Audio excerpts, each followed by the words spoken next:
예수예배 오신 성도님들 환영하고 축복합니다. 잘 오셨습니다. 날씨가 추운데 아직도 영하더라고요. 오늘 날씨가 이렇게 추워지나 싶은 과정 가운데 또 어두워지니까 더 추워진 것 같은데 우리 잘 오셨습니다. 우리 옆에 분들 바라보시면서 잘 오셨습니다. 축복합니다. 오시느라 수고하셨습니다. 인사 한번 나누시죠. 잘 오셨습니다. 환영합니다. 축복합니다. 잘 오셨고요. 참 그 오전에 교회 오셨다가 저녁에 또 오셨다가 열심으로 오시는 분들, 그 열심들의 하나님께서 특별히 큰 은혜를 주시리라 기대합니다. 하나님께서 은혜를 주시리라 믿습니다. 주중에 제가 지난 주중에 이렇게 성도님들을 뵙다가 이런 말씀을 들었어요. 이제 깜깜하니까 저녁 예배를 너무 오고 싶은데 오기가 좀 힘들어진다. 또 이렇게 자가차로 오지 않고 대중교통으로 오시는 분들은 우리 교회 또 특성상 조금 오기가 어렵다. 그래서 온라인으로 예배 드리시는 분들도 잘 계시냐고 인사 한번 해주세요. 이게 하시더라고요. 댁에서 예배하시는 분들 환영하고 축복합니다. 동일한 은혜가 있으시길 바라고요. 우리 이 시간에 오신다는 것이 해도 빨리 지고 깜깜해서 그 오셔서 참 어려우셨을 텐데 말을 좀 버벅거리고 있네요. 잘 오셨습니다. 지난 주일에 이제 날씨가 갑자기 확 추워지면서 반 웃자고 하는 얘기인데요. 일부 예배 끝나고 야 이거 오늘 말씀이 많이 어필이 안 되나 보다. 이거 너무 반응이 안 좋다라고 좀 걱정하면서 내려갔거든요. 그러니까 평소보다 이렇게 움츠러드셔가지고 표정들이 굳어 있으시길래 야 오늘 은혜가 안 되는구나 이거 어떡하지 막 걱정을 했는데 나중에 들어보니까 엄청 은혜들을 받으셨더라고요. 근데 추우니까 뭔가 표정들이 자세가 뭔가 이렇게 움츠러들고 그럴 수밖에 없는 때인 것 같습니다. 오늘 또 히타로 데워지는 우리 예배당 가운데 히타를 틀면 또 졸리기 십상입니다. 열심히 앞에서 말씀을 전하도록 할 테니까 은혜로 함께 하셨으면 좋겠습니다. 지난주에 큰 그림을 따라서 우리 신구약 말씀을 시간 순으로 쫙 훑는 그 순서를 끝내고 이제 큰 그림을 따라서 이제 2부입니다. 신약의 서신서들의 이야기들을 한 번씩 좀 나눠보려고 합니다. 말씀을 항상 어떤 방식으로 어떤 관점으로 성도님들에게 전해드릴까가 항상 우리 목사들한테는 큰 고민이고 또 행복한 고민거리가 되겠습니다. 수요예배는 이 말씀이라는 것을 어떻게 보면 반 강의이자 반 도전의 시간, 동시에 또 기도하는 시간으로서 말씀을 이렇게 이해하면 되는구나, 이 말씀이 나에게 이렇게 다가올 수 있겠구나 라는 마음으로 좀 편안하게 좀 말씀을 전해드리고 있습니다. 오늘부터 서신서를 전해드리게 되면서 사실 참 많은 생각이 들더라고요. 우리 성도님들에게 이 서신서 하나하나를 말씀드린다는 것이 오늘은 갈라디아서를 여러분들과 나누게 될 텐데 이 말씀들을 학문적으로 너무 디테일하게 뭐 배경, 목적, 저장, 연대, 어떤 목적으로 뭐 이거를 너무 디테일하게 들어가는 것이 성도님들에게 기억에 남는 과정이 될 것인가, 어떤 도전이 될 것인가, 또 이것들을 또 안 할 수는 없겠고 많은 고민들을 하면서 기도하는 마음으로 오늘 이 시간 나와왔습니다. 이제부터는 매주 제가 하는 게 아니라 우리 부목사님들과 함께 돌아가면서 한 권의 성경식을 우리 시간 순으로 여러분들과 좀 나누게 될 겁니다. 여러분 기대하는 마음으로 또 들어주시면 좋겠고요. 아시는 분은 아시겠지만 신앙 강좌 우리 화요일에 그 웨스트민스터 교리 강의 그리고 목요일에 있었던 그 야고보서 들으신 분들한테는 반응이 폭발적으로 일어났습니다. 목사님들이 얼마나 강의를 잘하셨는지 또 그 연장선으로서 그런 마음으로 성도님들에게 이 시간 말씀을 전해주시지 않을까 기대가 됩니다. 기대하는 마음으로 전하는 자가 누구이든 하나님의 은혜가 동일하게 여러분들에게 임하시기를 소망합니다. 첫 번째 그림 한번 보여주시죠. 자, 지난주에 보여드렸던 그림입니다. 기억하시죠? 1차, 2차, 3차 전도행 그리고 마지막으로 로마로 가면서 사도 바울이 사역을 마무리했었다. 로마에서 순교하였다라는 이야기를 전해드렸었고요. 그 중에 1차 전도행 다음 그림입니다. 1차 전도여행이 저런 루트로 돌아다녔었다. 오른쪽 아래의 예루살렘이 지금 보이지 않는 곳에 이스라엘이 있고 그 위쪽 저 안디옥이라고 하는 지역에서 안디옥 교회에서 1차 전도여행을 출발을 해서 저 위쪽 쭉 올라갔던 저 윗동네를 갈라디아라고 합니다. 갈라디아 지역에서 교회를 세우고 돌아와서 저 사람들에게 전해준 이 편지글이 바로 갈라디아서가 되겠습니다. 세 번째 그림입니다. 프린트를 보시면서 우리 같이 한번 좀 나누도록 할 텐데요. 이 갈라디아서는 사도 바울이 첫 번째로 시간상 처음으로 쓴 서신서, 곧 편지글이 바로 이 갈라디아서입니다. 오늘부터는 이런 식으로 진행을 하려고 합니다. 이제 매주 주일 주보에 이번 주 수요 예배는 이런 성경을 다룹니다 라고 공지가 나가잖아요. 오시기 전에 오늘은 갈라디아서, 다음 주에 뭐 어떤 서신서 이렇게 차례대로 나가면 오시기 전에 오늘 본문이 어떤 성경인가를 한번 훑어 읽고 오시면 좋을 것 같습니다.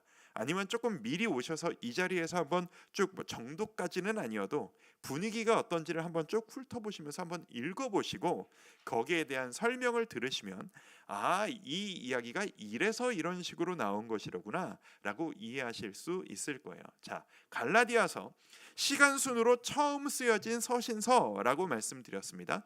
서신이라고 하는 것은 지금으로부터 약 2000년 전의 시대에 의사소통을 하는 유일한 수단이었습니다. 원거리에 사람을 보내서 편지를 손에 들려줘서 전달하고 읽고 하는 것이 유일한 그 전달 수단이었는데, 첫 전도 여행을 다녔습니다. 바울이 얼마 동안, 지난주에 나눴었는데 2년 동안 저 지역을 돌아다니면서 사역을 했었고, 바울이 처음으로 나는 이곳을 위해서 부름받은 사람이다, 나는 이렇게 이방인들, 처음 복음을 받아들이는 이 이방 사람들에게 복음을 전하는 것이 내 평생 내가 세워진 내 삶의 이유이고 내 사역의 부르심의 목적이다 라는 마음으로 모든 것을 쏟아붓고 사역하고 안디옥 교회로 돌아왔을 겁니다. 사람은 누구나 첫 경험이라고 하는 것이 잊지 못하기 마련입니다. 처음으로 학교를 갔을 때, 처음으로 내가 그 사람을 만났을 때, 처음으로 교회에 왔을 때, 저 같은 경우는 처음으로 사역을 했을 때, 처음으로 여러분들을 만났을 때, 처음으로 이 자리에서 설교했을 때, 처음으로 무엇인가를 했다는 것은 대부분의 사람들에게 평생 잊지 못할 소중한 추억이 됩니다. 사도 바울에게 갈라디아 교회가 바로 그런 교회였습니다. 처음으로 어디엔가에 가서 처음으로 교회를 세우고 처음으로 함께 예배하고 복음을 가르쳤던 사람들. 내가 처음 좀 인상에 남는 기억이 뭐가 있었나를 떠올렸더니 한 20몇 년 전이에요. 26년, 27년 전에 제가 대학생 1학년 때 처음으로 선교 여행이라고 갔던 것, 그때가 생각이 나더라고요. 여름방학 때 제가 속해 있던 선교단체 동역자들, 선배들과 함께 그 낙도 선교라는 곳을 갔었어요. 낙도 선교가 뭐냐면 외떨어져 있어서 복음과 교회 영향을 잘 받지 못하는 곳에 가서 선교 여행을 하는 거, 그게 낙도 선교인데 그곳에 있는 작은 교회를 찾아가서 그곳에 사는 아이들에게, 어촌 마을이니까 얼마나 그 이방신 미신이 되게 강해요. 어촌 마을들이 그 환경 여우에 따라서 그 이렇게 배 타고 이렇게 어촌 물고기 잡는 것들의 영향이 하도 강하시다 보니까 그 미신이 영향이 강한 동네에 교회가 하나 서 있는데 부모님들의 반대를 무릅쓰고 교회에 나온 아이들이 있더라고요. 제가 어린이 선교단체에 있었기 때문에 그곳에 가서 여름 성경학교를 해주고 그들에게 복음을 전하고 했던 기억이 갑자기 확 떠오르는 거예요.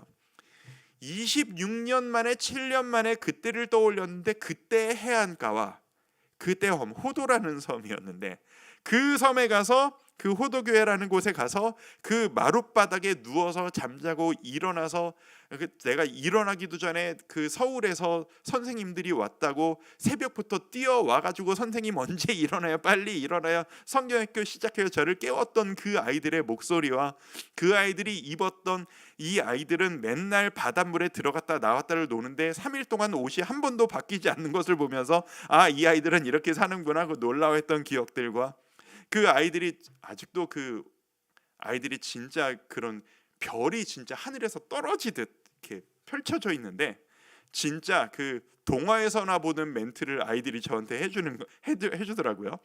선생님 내일이면 가시는 거예요? 막 울먹울먹하면서 저 별은 제 별이고요, 저 별은 선생님 별이에요. 지금은 막 오그라드는 그 멘트를 초등학생들이 막 하면서 저 별 보면서 저를 기억해 주세요. 근데 어떻게 서울에 오니까 저 별이 보이지를 않아. 그러면서 배 타고 나오는데 애들이 울면서 막 하면서 저도 저 배에서 그 애들 보면서 막 울었던 기억들이 막 나는 거예요. 첫 사역이라는 것은, 그 추억이란 건 이런 것 같아요. 기억이 나고 먼 훗날에도 떠오르는 그 얼굴들. 이제는 걔들이 막 30대가 되고 막 어른이 돼 있을 텐데 어떻게 살고 있을까? 편지를 한동안 주고받았었는지 좀 궁금하더라고요. 자, 어쨌든 사도 바울에게는 2년 동안 함께했던, 뭐 2년 전부는 아니었겠지만, 이 갈라디아서를 받는, 이 서신을 받는 갈라디아 지역의 교회 사람들이 마음에 두근거림으로, 떨림으로, 사모함으로 남아 있었을 겁니다. 그리고 돌아왔는데 안디옥 교회에 있다 보니까 그곳의 소식이 궁금하잖아요. 그 교회의 소식이 들려져 오는데 희한한 소식이 들려져 오는 겁니다. 자, 배경을 보시면, 자, 배경 프린트를 보시면, 자, 전도 여행 이후에 개척 리더가 사라진 갈라디아 교회에서 일어나고 있는 일들에 대해 듣고 보낸 편지라고 제가 써드렸습니다. 자, 배경을 아는 것이 이 글의 목적을 제대로 이해하는데 엄청난 영향을 준다라는 것을 우리는 기억할 필요가 있습니다. 그냥 갈라디아서를 볼 때 이런 말이로구나, 복음이 중요하구나, 율법이 중요하지 않구나, 근데 율법을 왜 이렇게 많이 이야기를 하지? 뭐 이런 이야기를 볼 수 있겠으나 이런 의도를 보고 이해하면 전혀 다른 이야기가 됩니다. 예를 들어서 제 이야기를 하나 해드릴게요. 제가 그 책상에다가 항상 놓고 다니고 이렇게 서랍에 넣는 것들이 있습니다. 이게 뭐냐면 이런 편지가 하나 있고 이런 사진이 하나가 있어요. 이게 뭐냐면 이 편지가 제 딸이 저한테 써준 편지예요. 보면은 아빠 사랑해, 이거 하트 하트 하트 이렇게 돼 있어요. 그리고 이 사진은 뭐냐면은 그 요즘에 그 이렇게 뭐라 그러죠? 포토 스티커 뭐 그런 거예요. 네컷 사진, 요즘 이런 거 많이 유행하더라고요. 저희 아내랑 저희 딸이 둘이 찍어서 저 하나 가지고 있으라고 준 사진이에요.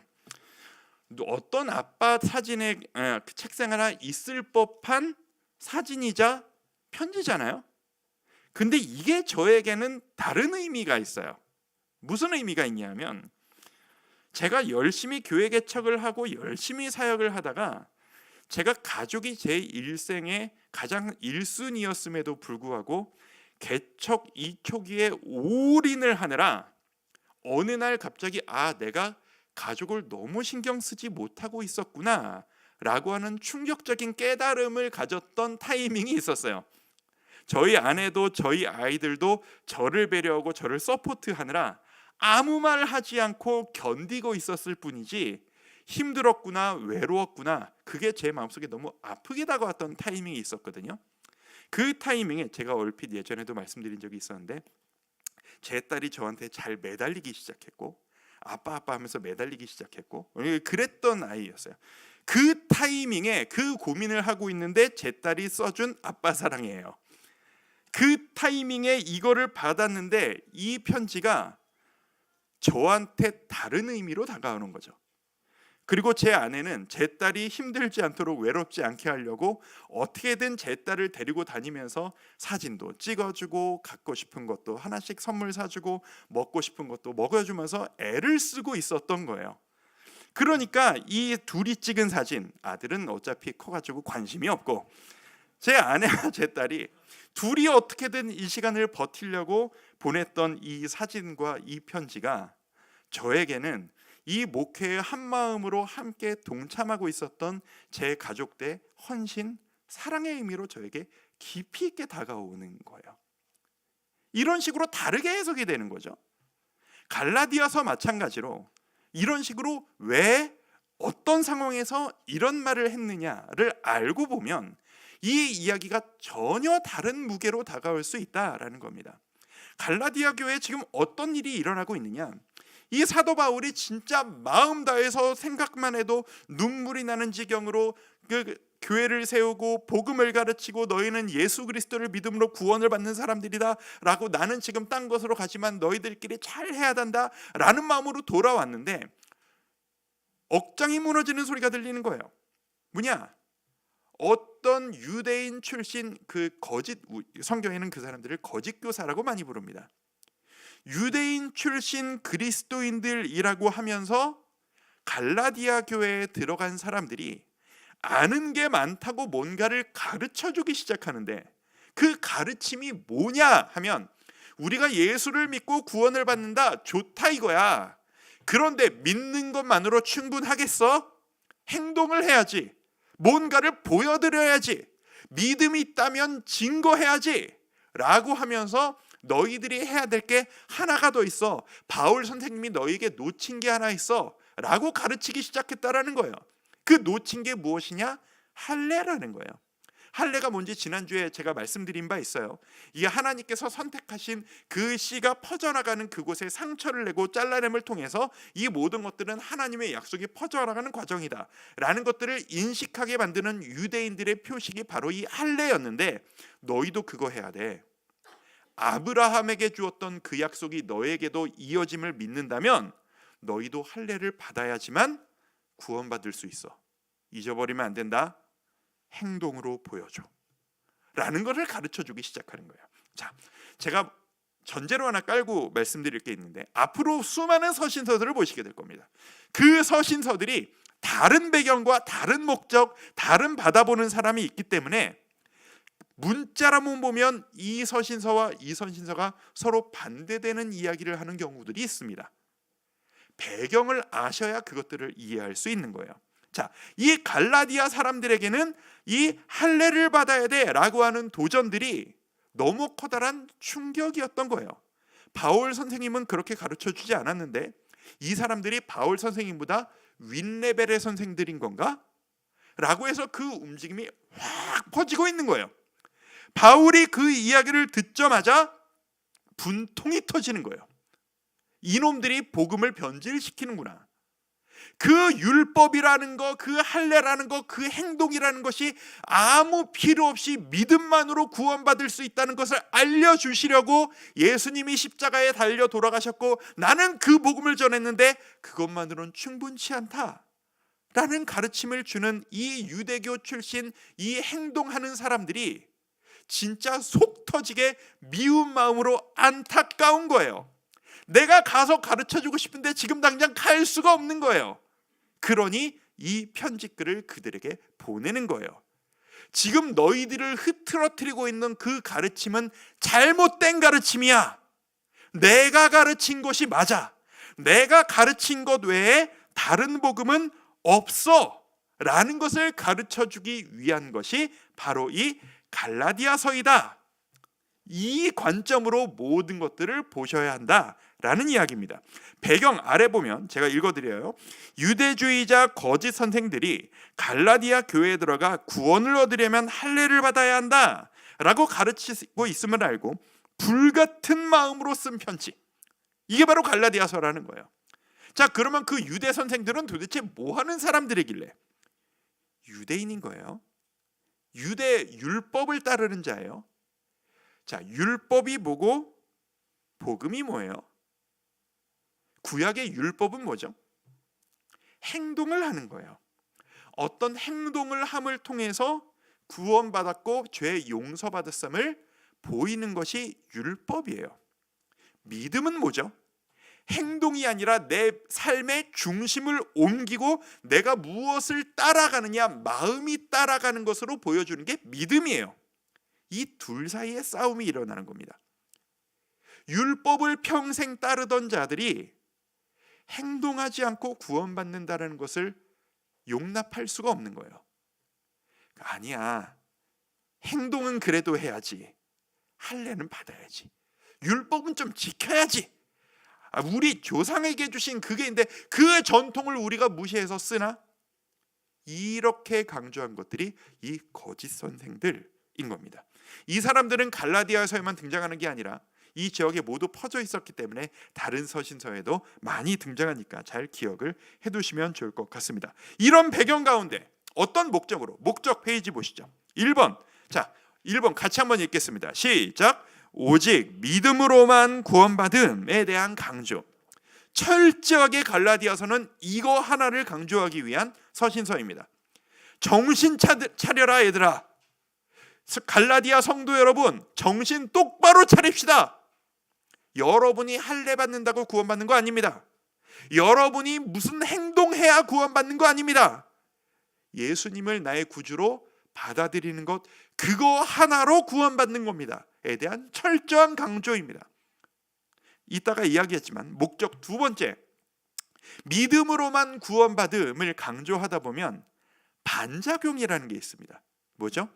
행동하지 않고 마음으로만 구원받을 수 있다라고 하면 그럼 행동은 아예 안 해도 되는 건가? 그냥 대충 해도 되겠네. 나는 믿으니까. 라는 반응이 나올 수 있잖아요. 그러니까 율법에 매이지 말고 자유를 누리되, 그리고 그 자유를 오용하지 말고 성령을 따라 살라 라고 당부를 하는 추가 설명이 뒤에 붙어져 나옵니다.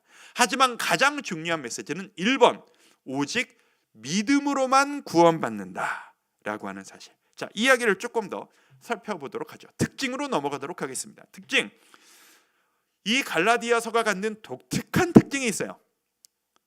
복음에 대한 타협 없는 칼 같은 태도가 있습니다. 자, 갈라디아서를 이런 마음으로 1장부터 쭉 읽다 보면 재밌어요.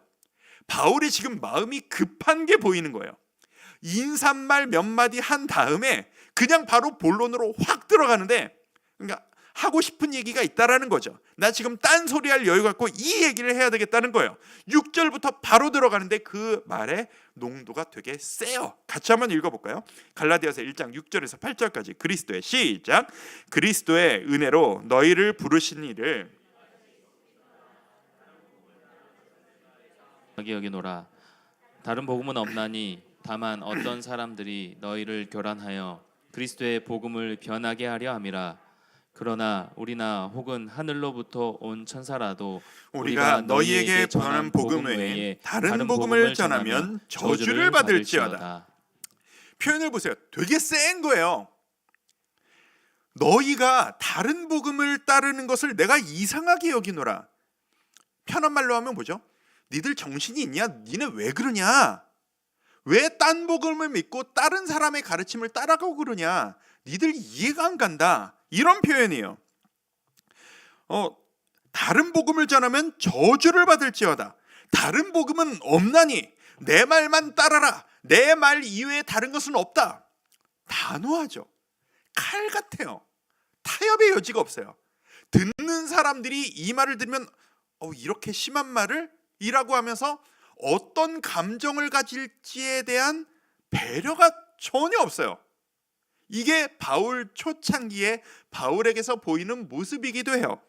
두 번째 특징과 연계되어지는데요.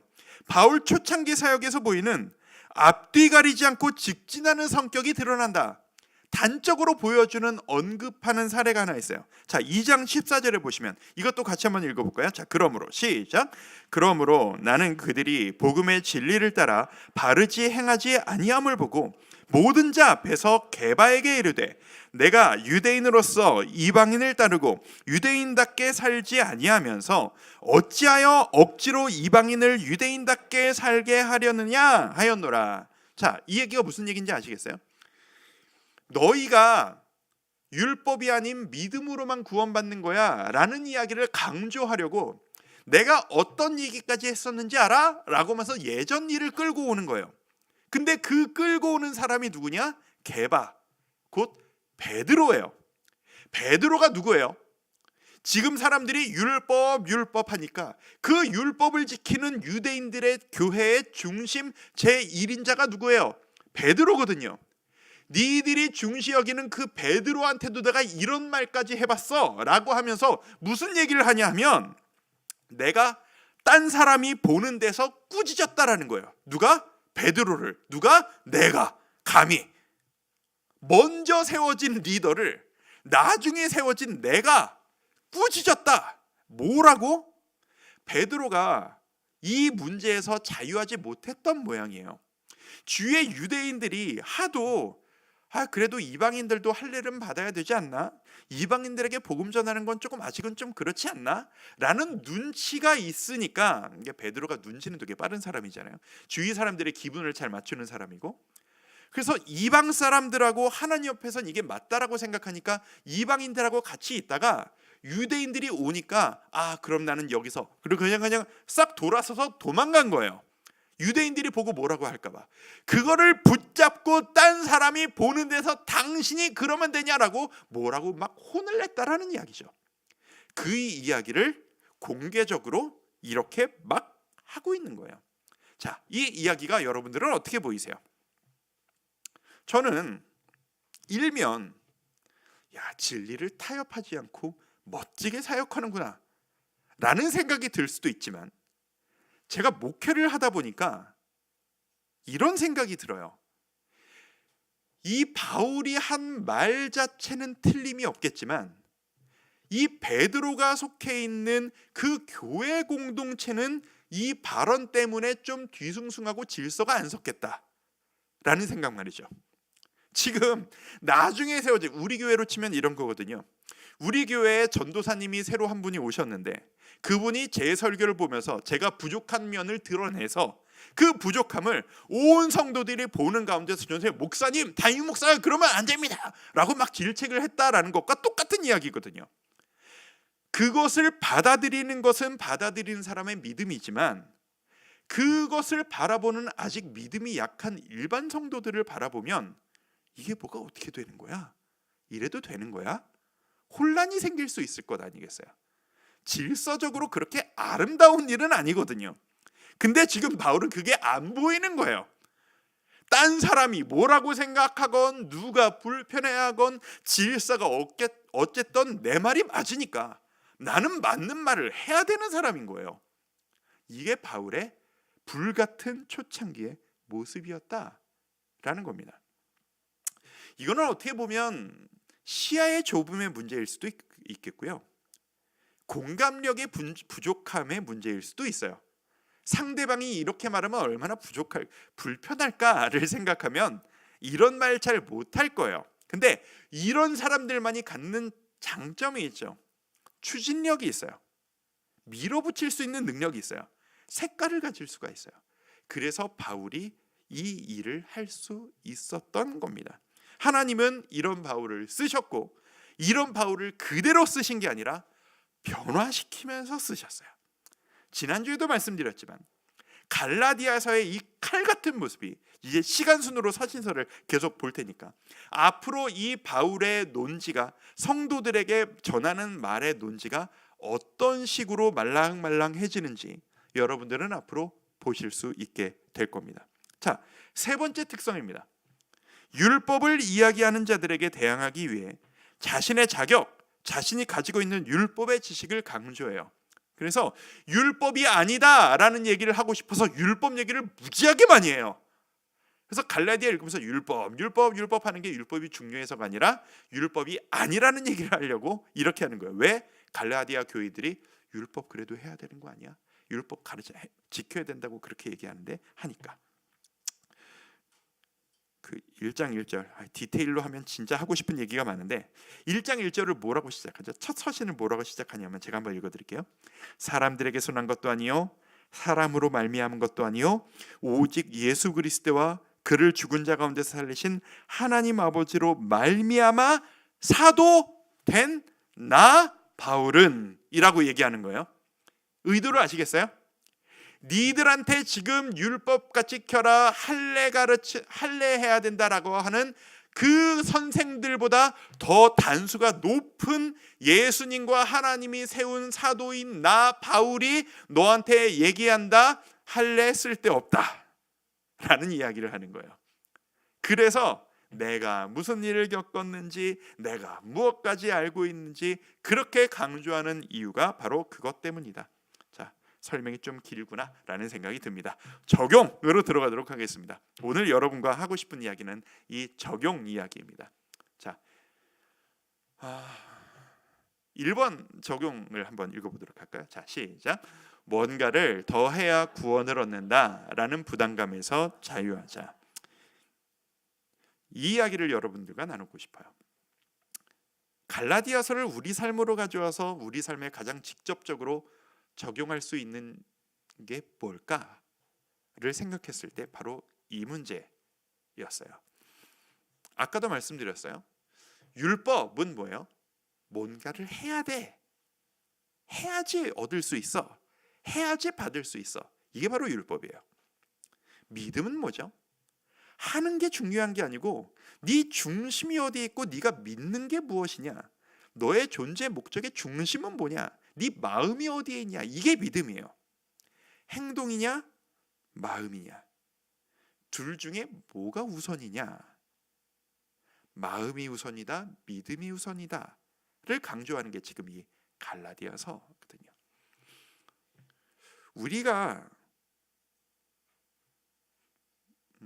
항상 좀 이런 마음이 있는 것 같아요. 우리가 받은 이 선물이 너무 크다 보니까 우리의 본성이 우리에게 어떻게 자꾸 말을 하는 것 같이 느껴지냐면, 이렇게 크고 대단한 선물을 그냥 받았다라는 것이 뭔가 합당하지 않은 것처럼 느껴지는 감정. 그래서 이걸 받았으면 뭔가를 조금 더 해야 맞는 거 아니야 라고 하는 막연한 부담감. 그래서 뭔가 조금 더 복을 받고 뭔가 조금 더 누리려면 그래도 주님께 뭔가를 더 드려야 하고 내가 행동으로 뭔가를 증명해야 하는 거 아니야? 라고 하는 막연한 부담감이 우리에게 있어요. 그게 우리에게 성장의 기초가 되는 것도 사실이에요. 그런데 갈라디아 교인들에게 그 율법을 믿는 사람들이 말했던 것처럼 내 스스로의 믿음이 아닌 딴 사람의 훈계할 때 이런 식으로 들이댄다는 것이 참으로 많은 사람들에게 어려움을 불러일으켜요. 가장 1차적으로 내 옆에 있는 신앙의 동역자들에게, 가장 크게는 내 가족들에게, 내 남편에게, 내 아내에게, 내 자녀에게 이거는 해야지 라고 하는 압박, 이거는 바쳐야지 라고 하는 잔소리, 그게 우리에게 어떤 의미인가 라는 것을 점검할 필요가 있겠다라는 생각이 제가 듭니다. 자, 쉽게 말하면 이런 거예요. 그래서 뭘 하라는 건데? 라고 하는 궁금증이 있는 분들, 그런 분들을 향한 메시지인 겁니다. 그래서 뭘 하라는 건데가 중요한 게 아니고, 하는 게 아닌 그런 것에서 자유하라라는 겁니다. 뭔가를 해야만 얻을 수 있어, 더 크게 하나님께 인정받을 수 있어 라는 그 부담감에서 자유하라 라고 하는 것이 이 복음이라는 것을 갈라디아서는 계속 강조하고 있는 겁니다. 뭐가 있을까요? 예배는 빠지지 말아야지. 예배를 빠진다는 게 말이 돼? 큐티는 빠지지 말고 해야지. 매일 말씀은 꼭 읽어야지. 헌금은 내야지. 11조를 안 내고 뭘 한다고 그래? 11조를 안 내면 하나님 거 뺏어가는 거야. 11조는 내야지. 이런 게 우리에게 율법이 될 수 있다라는 말씀을 드리고 싶은 겁니다. 이 이야기가 지금 당황스러운 분들이 있으실 수 있겠습니다. 아니, 예배 빠져도 된다고요? 헌금 안 내도 된다고요? 자, 제가 하는 말씀에 이 논제를 잘 들으셨으면 좋겠어요. 저는 지금 구원의 문제에 있어서 그렇다라는 이야기를 하는 거예요. 자, 바울이 갈라디아에서 하는 것은 네 구원이 행동으로부터 오는 것이 아니다라는 이야기지, 신앙생활의 풍성함이 아니라 구원의 조건을 이야기하는 거예요. 저는 지금 질문 드릴게요. 역질문 드릴게요. 신앙생활 잘 하다가 주일 예배를 좀 빠졌습니다. 그러면 우리의 구원이 무효가 되나요? 그건 아니잖아요. 그죠? 헌금을 잘 하다가 11조를 몇 개월 안 했어요. 띄어 먹었어요. 그러면 우리 구원이 무효가 되나요? 그건 아니잖아요. 봉사를 안 하고 받아 먹기만 하고 남을 위해 봉사는 하나도 안 해요. 그럼 내 구원이 다 무효가 되나요? 그건 아니잖아요. 그 이야기를 하는 겁니다. 자, 그럼 안 해도 되는 거예요?는 나중에 신앙생활의 풍성함을 위한 다른 이야기고요. 지금 갈라디아서가 하는 이야기, 바울이 하는 이야기, 제가 하는 이야기는 구원의 조건을 말씀드리는 거예요. 믿지 않는 가족에게 예배는 나와야지, 큐티는 해야지, 헌금은 내야지 라고 해서 그 사람들에게 구원이 들어갈 것인가 라는 이야기를 저는 지금 하고 있는 겁니다. 바울은 그런 사람들에게 계속 뭐라고 이야기하죠? 자유를 누리라 라고요. 그거는 네가 할 영역이 아니다 라고요. 제가 지금 좀 급진적인 발언을 하고 있잖아요. 이야기를 들으면서 당황하시는 분들 있으실 수 있어요. 아니, 그렇게 얘기하면 누가 와요? 그냥 마음으로 그냥 믿는다라고 하고 안아버리지. 그러면 될 일도 안 돼요. 그래도 모음이라도 여기 갖다 놓고 어떻게 좀 하게 만들어야 되는 것 아니겠어요? 할례 받아라라고 하는 이야기가 바로 그 얘기라는 걸 우리는 알아야 되는 거예요. 갈라디아 교인들에게 네가 믿음이 있는지 없는지 모르겠지만 할례 받으면 너의 구원은 완성될 거야 라는 것과 네가 지금 믿음은 있는지 없는지 모르겠지만 일단 예배 참석은 해. 그러면 너는 구원받아. 너 믿음 있다라고 대답하고 세례 받아. 그러면 너는 천국 들어갈 수 있어. 이거랑 할례 받아가 똑같은 얘기라는 말을 하는 거예요. 저는 지금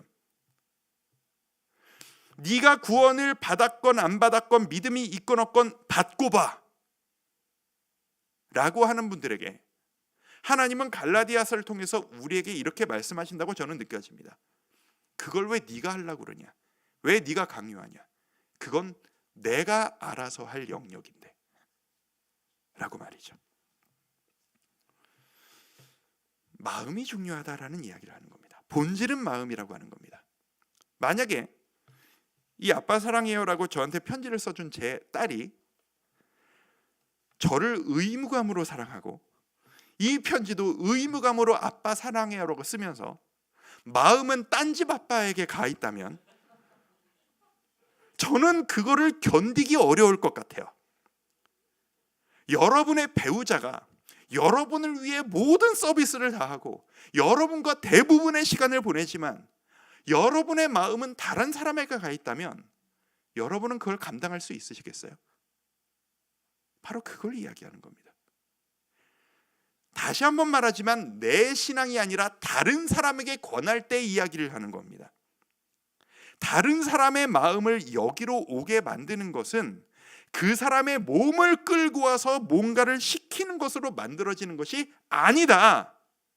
우리가 그 사람을 위해 할 수 있는 것은 오직 기도뿐이고 그 사람을 구원시키는 것은 하나님이 직접 하실 일이다.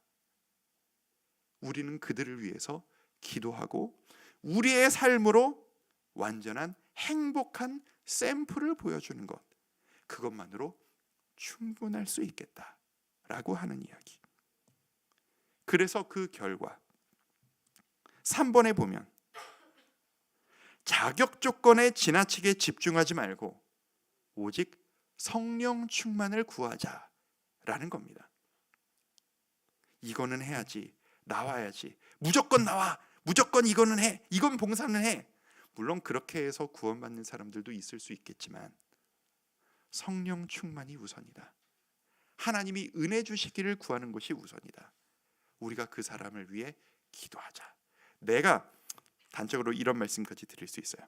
만약 여러분들 중에서 지금 여러분이 성령 충만하지 않고 믿음으로 뜨겁지 않은데 여러분이 타고난 열심을 가지고 있어서 교회에서 하루 종일 살다시피 하면서 모든 봉사를 다 하고 계신 분이 있다라고 한다면 제일 위험한 사람이에요.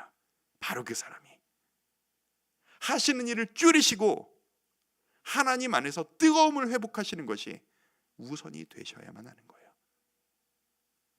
어려운 말씀을 드렸습니다. 제가 지금 드리는 말의 이 중심 의도를 여러분들이 받아주시리라고 저는 믿습니다. 성령 충만하면 하나님이 잡아주십니다. 그리고 움직이게 만들어주십니다. 행동하게 만들어주시리라 믿습니다. 근데 순서가 거꾸로가 되어서는 안 됩니다.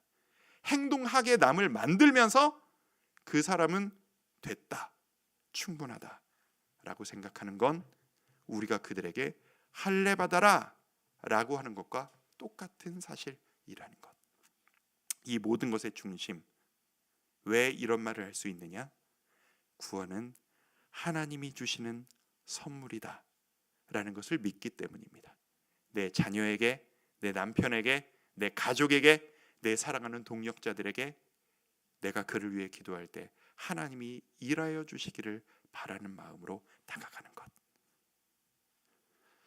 제가 여러분들하고 서신서 하나하나를 다루면서 어떤 것들을 일주일 동안 조금 했으면 좋겠다라는 생각이 들어서 한 주에 하나씩 좀 암송을 하면 좋겠다라는 생각이 들더라고요. 그래서 이번 갈라디아서를 보면서 이 암송 구절을 한번 하면서 우리 일주일 동안 갈라디아서의 이 메시지를 우리 마음속에 품었으면 참 좋겠다라고 하는 구절 하나를 가지고 왔는데 하필 그 구절이 좀 기네요. 자, 암송 구절 갈라디아서 2장 20절 말씀입니다. 정말 좀 약간 긴 말씀이긴 한데 정말 우리에게 뼈가 되고 살이 되는 말씀이라고 저는 생각합니다. 내가 그리스도와 함께, 같이 한번 읽어볼까요? 시작. 내가 그리스도와 함께 십자가에 못 박혔나니 그런즉 이제는 내가 사는 것이 아니요 오직 내 안에 그리스도께서 사시는 것이라. 이제 내가 육체 가운데 사는 것은 나를 사랑하사 나를 위하여 자기 자신을 버리신 하나님의 아들을 믿는 믿음 안에서 사는 것이라. 아멘. 한 번 더 읽어봅니다. 시작. 내가 그리스도와 함께 십자가에 못 박혔나니 그런즉 이제는 내가 사는 것이 아니요 오직 내 안에 그리스도께서 사시는 것이라. 이제 내가 육체 가운데 사는 것은 나를 사랑하사 나를 위하여 자기 자신을 버리신 하나님의 아들을 믿는 믿음 안에서 사는 것이라. 아멘. 암송을 하는 가장 좋은 방법은 뭐다? 무한반복해서 읽는 것이다. 한 번만 더 있습니다. 내가 그리스도와 함께. 시작. 내가 그리스도와 함께 십자가에 못 박혔나니 그런즉 이제는 내가 사는 것이 아니요 오직 내 안에 그리스도께서 사시는 것이라. 이제 내가 육체 가운데 사는 것은 나를 사랑하사 나를 위하여 자기 자신을 버리신 하나님의 아들을 믿는 믿음 안에서 사는 것이라. 아멘. 이 믿음이 여러분들에게 가득하시기를 축복합니다. 여러분의 구원받음은 무엇을 인함이십니까? 여러분이 지금까지 봉사를 많이 하셔서이십니까? 아닙니다. 여러분 마음속에 믿음을 주신 하나님의 사랑 때문입니다. 앞으로 여러분은 하나님 앞에 나아가시면서 하나님께 칭찬받을 조건이 무엇 때문이시겠습니까? 여러분이 헌금을 많이 하시기 때문입니까? 예배 한 번도 안 빠지시기 때문입니까? 많은 봉사를 하시기 때문입니까? 그게 아닙니다. 여러분이 주님을 향한 불타는 믿음을 유지하고 있기 때문입니다. 나를 사랑하사 나를 위하여 자기 자신을 버리신 하나님의 아들을 믿는 그 믿음이 내 마음속에 뜨겁게 유지되고 있다는 그 사실 하나만 가지고 주님은 여러분을 기쁘게 보시리라고 믿습니다. 행동은 눈에 보입니다. 근데 마음은 잘 안 보여요. 믿음은 있는 척하기가 쉬워요. 이게 우리에게 참 위험합니다.